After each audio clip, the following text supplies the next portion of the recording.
नमस्कार, आप देख रहे हैं सुपरफास्ट 100। आपके साथ मैं हूं चित्रा त्रिपाठी। नमस्कार, मैं हूं मैत्री त्रिपाठी। सुपरफास्ट 100 की शुरुआत करेंगे बड़ी खबर से। नमस्कार, आप देख रहे हैं सुपरफास्ट 100। आपके साथ मैं हूं चित्रा त्रिपाठी। नमस्कार, मैं हूं मैत्री त्रिपाठी। सुपरफास्ट 100 की शुरुआत करेंगे बड़ी खबर से।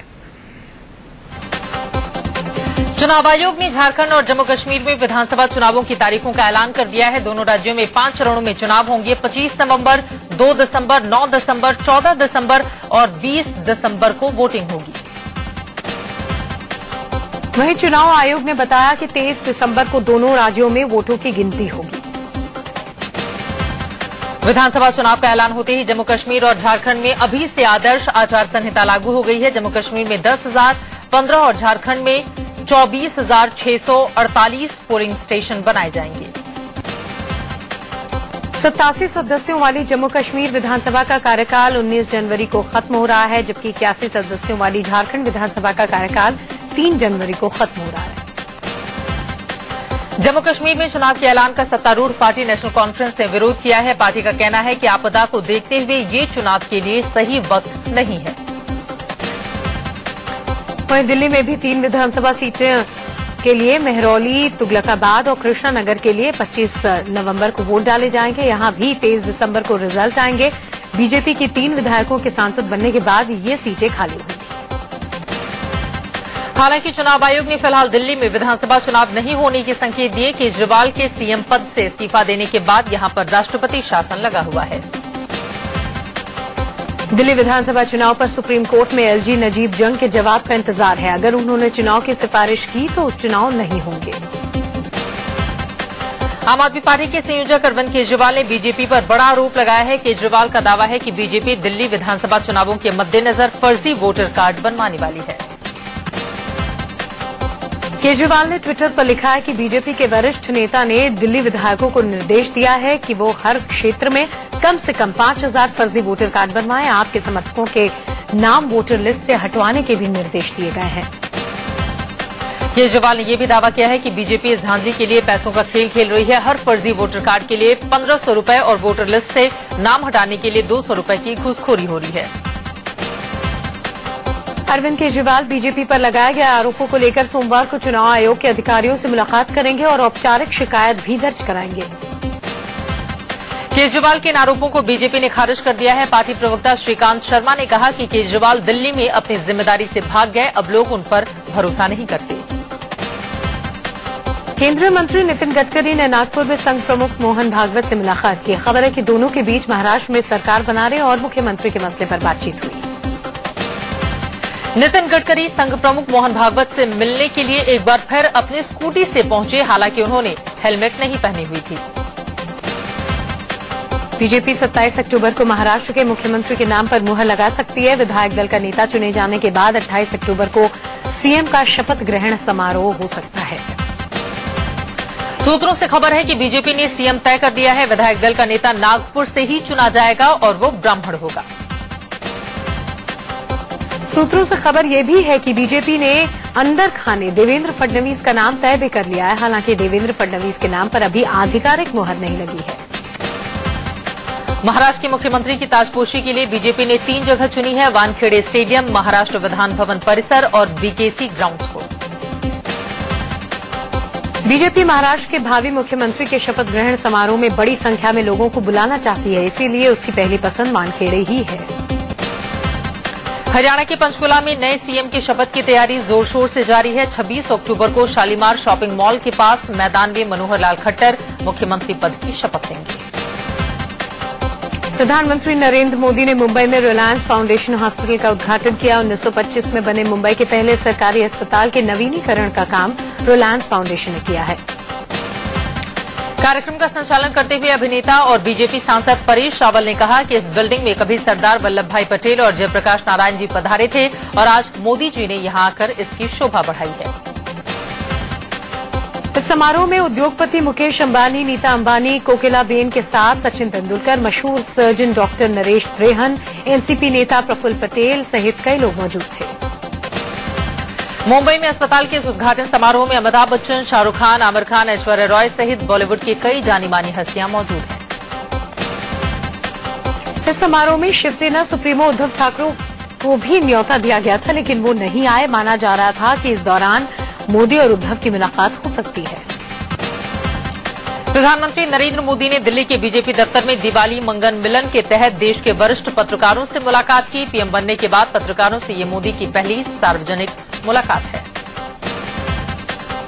प्रधानमंत्री ने कार्यक्रम में आए तकरीबन 500 पत्रकारों से हाथ मिलाया, उनकी पीठ थपथपाई और समाज में पत्रकारों की भागीदारी को सराहा भी। तमाम पत्रकारों ने मोदी के साथ फोटो भी खिंचवाई। पीएम मोदी ने इंडिया न्यूज के एडिटर इन चीफ दीपक चौरसिया से हाथ मिलाया और उनका हालचाल जाना। दरअसल दीपक चौरसिया का पिछले साल बड़ा एक्सीडेंट हुआ था, जिसमें उनके पैर में गंभीर चोट लग गई थी। प्रधानमंत्री ने इंडिया न्यूज के एडिटर इन चीफ से पूछा कि अब उनका पैर कैसा है, साथ ही शुभकामना देते हुए कहा कि आप अपना ख्याल जरूर रखें। पीएम मोदी ने इंडिया न्यूज संवाददाता यतेंद्र शर्मा और कैमरामैन पिंकी से हाथ मिलाया और उनका हालचाल जाना।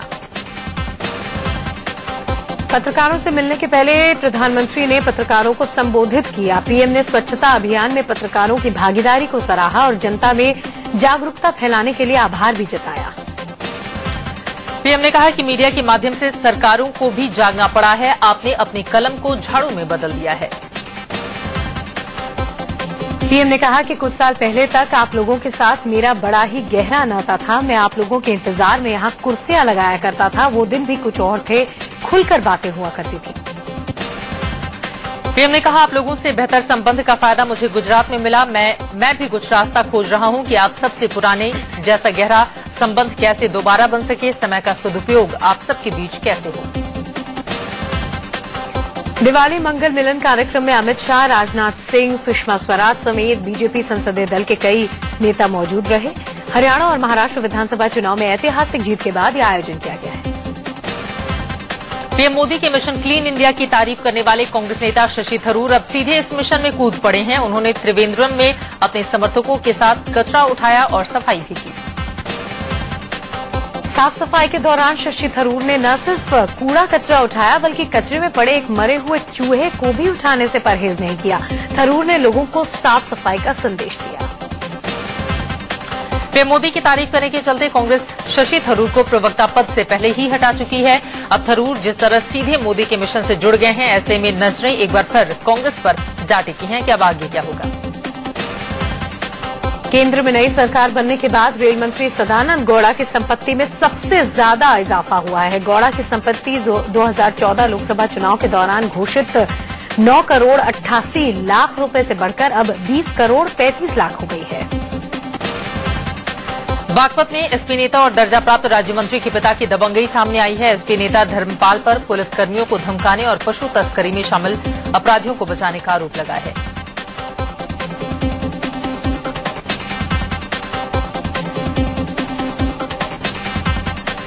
और प्रदेश के दर्जा प्राप्त राज्य मंत्री डॉक्टर कुलदीप उज्ज्वल के पिता धर्मपाल सिंह एक उप निरीक्षक और 2 कांस्टेबल्स को धमकाते कैमरे में कैद हो गए। मैंने ये कहा क्या है, चौकीदारी तो है तू, और क्या है बता तू, चौकीदारी तो है तू, हम तो प्रदेश में मंत्री हैं। आगे बात समझ में। पाकिस्तान ने बीती रात एक बार फिर सीज फायर का उल्लंघन किया। रात 10 बजे पाक की तरफ से पुंछ के बालाकोट सेक्टर पर गोलियां और मोर्टार दागे गए। सेना ने पाक को मुंहतोड़ जवाब दिया। असम के कोकराझार जिले के सुभाषपल्ली इलाके में उस वक्त हड़कंप मच गया जब जिले के एक मशहूर टेंट हाउस के गोदाम में भीषण आग लग गई। पूरा गोदाम धू धू कर जलने लगा। टेंट हाउस के गोदाम में आग भड़की तो उसमें रखा सामान धू धू कर जलने लगा। गोदाम में बड़ी संख्या में टेंट रखे हुए थे, वो आग की चपेट में आए तो आग और भयानक हो गई। शॉर्ट सर्किट को आग लगने की वजह माना जा रहा है। आग लगने की खबर पाकर दमकल की आधा दर्जन गाड़ियां मौके पर पहुंची और घंटों की कड़ी मशक्कत के बाद आग पर काबू पाया गया।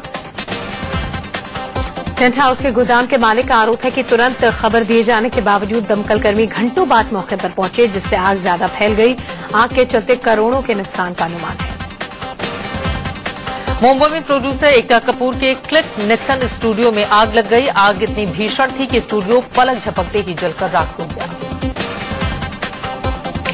आग से ये है मोहब्बतें सीरियल का सेट पूरी तरह से जलकर खाक हो गया। आग इतनी विकराल थी कि करीब 2 घंटे तक पूरे इलाके में अफरा तफरी मची रही। स्टूडियो अंधेरी के साकेनाका इलाके में है। हादसे में किसी के हताहत होने की खबर नहीं है। आग कैसे लगी, इसकी जांच जारी है। यूपी के शाहजहांपुर में एक टेंट गोदाम में भीषण आग लग गई। गोदाम से आग की ऊंची ऊंची लपटें उठने से आसपास हड़कंप मच गया। हादसे के वक्त टेंट के गोदाम में कोई मौजूद नहीं था। फायर ब्रिगेड ने कड़ी मशक्कत के बाद आग पर काबू पाया। आग लगने की वजह साफ नहीं हो पाई है। आगरा के बेलनगंज इलाके में एक इलेक्ट्रॉनिक सामान गोदाम में अचानक आग लगने से अफरा तफरी मच गई। बताया जा रहा है कि पटाखों की चिंगारी से गोदाम में आग लग गई। भीषण आग को बुझाने में फायर ब्रिगेड को कड़ी मशक्कत करनी पड़ी। आग से लाखों के नुकसान की बात कही जा रही है। वाराणसी के राजघाट पुल पर एक कार रेलिंग तोड़ती हुई नीचे रेलवे ट्रैक पर जा गिरी। हादसे में कार का ड्राइवर बाल बाल बच गया। कार वाराणसी के एक डॉक्टर की है। कार का ड्राइवर डॉक्टर की बेटे को मुगलसराय छोड़ने गया था। वापस लौटते समय राजघाट पुल पर हादसा हो गया। बताया जा रहा है ड्राइवर को झपकी आने के चलते यह हादसा हुआ। रेलवे ट्रैक पर कार गिरने के चलते वाराणसी मुगलसराय रेल मार्ग पर घंटों ट्रेनों की आवाजाही बंद रही। घंटों बाद कार को हटाकर रेल यातायात सामान्य किया गया। आगरा में आगरा कोटा रेलवे ट्रैक पर तेज गति से सामने से आ रही मालगाड़ी के सामने अनियंत्रित जीप आ गई। इस भीषण दुर्घटना में जीप के पर खच्चे उड़ गए, जबकि मालगाड़ी के 3 डिब्बे ट्रैक से उतर गए। जीप में 1 दर्जन से ज्यादा लोग सवार थे। हादसे के बाद घायलों को अस्पताल में भर्ती कराया गया है। एमपी के बुरहानपुर में पेड़ से टकराकर एक बस पलट गई। हादसे में 15 यात्री गंभीर रूप से घायल हो गए। नई दिल्ली रेलवे स्टेशन पर ट्रेन के नीचे आने से एक शख्स की मौत हो गई। ट्रेन आने पर प्लेटफॉर्म पर भीड़ की वजह से संतुलन बिगड़ने की वजह से यह हादसा हुआ। राजधानी में एक बार फिर से रफ्तार का कहर देखने को मिला। दिल्ली के कनॉट प्लेस में एक तेज रफ्तार कार फुटपाथ पर सो रहे 2 लोगों के ऊपर चढ़ गई और उसके बाद बेकाबू होकर पलट गई। हादसे में कार सवार ड्राइवर की मौके पर ही मौत हो गई, जबकि फुटपाथ पर सो रहे लोग गंभीर रूप से जख्मी हो गए। घायलों को अस्पताल में भर्ती कराया गया है। कानपुर में देर शाम समाजवादी पार्टी के 2 कार्यकर्ताओं की हत्या के बाद जमकर बवाल हुआ। हत्या से नाराज लोगों ने कई दुकानों में आग लगा दी। हत्या का आरोप कराया गया है। कानपुर में देर शाम समाजवादी पार्टी के 2 कार्यकर्ताओं की हत्या के बाद जमकर बवाल हुआ। हत्या से नाराज लोगों ने कई दुकानों में आग लगा दी। हत्या का आरोप गांव के प्रधान और उसके समर्थकों पर लगा है। आरोपी प्रधान का संबंध बहुजन समाज पार्टी से बताया जा रहा है। हत्या के पीछे राजनीतिक रंजिश की आशंका जताई जा रही है। यूपी के मिर्जापुर में एक कारखाने के गेट पर हुई गुंडागर्दी की तस्वीरें सीसीटीवी में कैद हो गई हैं। डंडों से लैस बदमाशों ने कारखाने के मालिक और कर्मचारियों के साथ मारपीट। मिर्जापुर के कटरा इलाके में ये मेटल कारखाना विश्वनाथ अग्रवाल का है। बदमाशों ने मालिक से रंगदारी मांगी थी। दिवाली पर रंगदारी नहीं मिलने से बदमाश भड़क गए। बिहार के नालंदा में चोरी करते समय पकड़े गए एक युवक पर गुस्साई भीड़ का कहर टूट पड़ा। लोगों ने आरोपी को पकड़कर जमकर पीटा। लगभग 1 घंटे तक लोग आरोपी युवक को पकड़कर पीटते रहे। आरोपी पर लात घूंसे और थप्पड़ों की बरसात होती रही। बाद में लोगों ने युवक को पुलिस के हवाले किया। लखनऊ के आलमबाग कोतवाली में समाजवादी पार्टी के सभासदों ने जमकर बवाल मचाया और तोड़फोड़ की। समाजवादी पार्टी के सभासदों ने कोतवाली में खड़ी पुलिस की गाड़ी की हेडलाइट भी तोड़ दी। 2 पक्षों में झगड़े के बाद पुलिस ने कुछ लोगों को हिरासत में लिया था, लेकिन एसपी के सभासद ने एक तरफा कार्रवाई का आरोप लगाकर अपने समर्थकों के साथ कोतवाली में हंगामा कर दिया। अलीगढ़ में मजदूरी नहीं मिलने पर बिजली के हाईटेंशन पोल पर चढ़े एक सिरफिरे शख्स ने कई घंटे तक ड्रामा किया। इसके फैक्ट्री मालिक ने उसे मजदूरी के साथ 1000 रुपए नहीं दिए थे, जिससे परेशान शख्स पोल पर चढ़ गया। पुलिस ने काफी समझाने के बाद उसे नीचे उतारा। गुजरात के राजकोट में चामुंडा मंदिर में 7 महीने के बच्चे को चोरी करते हुए एक महिला की तस्वीरें सीसीटीवी में कैद हो गई। महिला की तलाश जारी है। दिल्ली के मधु विहार इलाके के एक पार्क में युवक की लाश मिलने से सनसनी फैल गई। युवक की पहचान सौरभ के रूप में हुई है, जो 2 दिन पहले लापता हुआ था। सौरभ के परिजनों का आरोप है कि 2 दिन पहले उन्होंने सौरभ की गुमशुदगी की रिपोर्ट दर्ज कराई थी, लेकिन पुलिस ने मामले को गंभीरता से नहीं लिया। सौरभ घर से नीम के पत्तियां तोड़ने निकला था। पुलिस का मानना है कि जिस नीम के पेड़ पर वो चढ़ा, उसके ऊपर से हाई टेंशन तार गुजर रहा था। उन्हीं की चपेट में आने से सौरभ की मौत हो गई। गाजियाबाद में भाई दूज के दिन ही एक मासूम की गला काटकर हत्या कर दी गई। बच्चे का शव घर के पास मिलने से रेप का शक भी जताया जा रहा है। ये बच्ची रात से लापता थी। घर वालों का आरोप है कि पुलिस ने कार्रवाई करने के एवज में उनसे 5,000 रुपए रिश्वत के तौर पर मांगे थे। गुड़गांव पुलिस ने पत्नी की हत्या करने वाले फर्नीचर व्यापारी को गिरफ्तार कर लिया है। आरोपी ने 22 अक्टूबर को 9 गोलियां मारकर अपनी पत्नी को छलनी कर दिया था। उत्तर प्रदेश के संभल में 2 गुटों के बीच हुई हिंसक झड़प में 3 लोगों की हत्या कर दी गई। हिंसा में 6 लोग जख्मी भी हो गए। पुलिस ने मामले में 9 लोगों को गिरफ्तार किया है। बिहार शरीफ में छिपकली गिरने से जहरीले हुए खोए को खाने से एक ही परिवार के 3 भाई बहन की मौत हो गई। दूध में छिपकली गिरने के बाद उसका खोया बनाया गया था। खबरों में आगे बढ़ते हैं, बात करते हैं अलीगढ़ की, जहां पर जहरीला खोया खाने से 3 भाई बहनों की मौत हो गई। और यहां रुक रहे हैं एक छोटे से ब्रेक के लिए। सुपरफास्ट उसके बाद भी जारी है। आज से बाबा केदारनाथ धाम के कपाट शीतकाल के लिए बंद कर दिए गए। सर्दियों में केदारनाथ में कड़ाके की सर्दी और बर्फबारी से आवाजाही मुश्किल हो जाती है। शीतकाल में 6 महीने बाबा केदारनाथ की पूजा ओंकारेश्वर मंदिर में होगी। 27 अक्टूबर को भगवान केदार की डोली गद्य स्थल ओंकारेश्वर मंदिर ऊखीमठ पहुंचेगी। 4 धामों में से एक यमुनोत्री धाम के कपाट भी बंद कर दिए गए हैं। सर्दी के मौसम में खरसाली गांव में यमुना मां का प्रवास होगा, जहां शीतकाल में यमुनोत्री की पूजा की जाएगी। इससे पहले कल गंगोत्री धाम के कपाट शीतकाल के लिए बंद कर दिए गए थे। मध्य प्रदेश के इंदौर में हिंगोट युद्ध में 77 लोग जख्मी हो गए, जिनमें से 3 की हालत गंभीर है। बरसों से चली आ रही परंपरा के तहत यहां हिंगोट युद्ध होता है। इस युद्ध में 2 गुटों के लोग एक दूसरे पर रॉकेट से हमला करते हैं। शिमला के धामी गांव में 2 गुटों में जमकर पत्थरबाजी हो गई। दिवाली के एक दिन बाद पत्थर फेंकने की ये परंपरा सदियों से चली आ रही है। इस नजारे को देखने के लिए सैकड़ों लोग जमा हुए। बुराई पर अच्छाई की जीत को दर्शाने के लिए हर साल इस फेस्टिवल का आयोजन किया जाता है।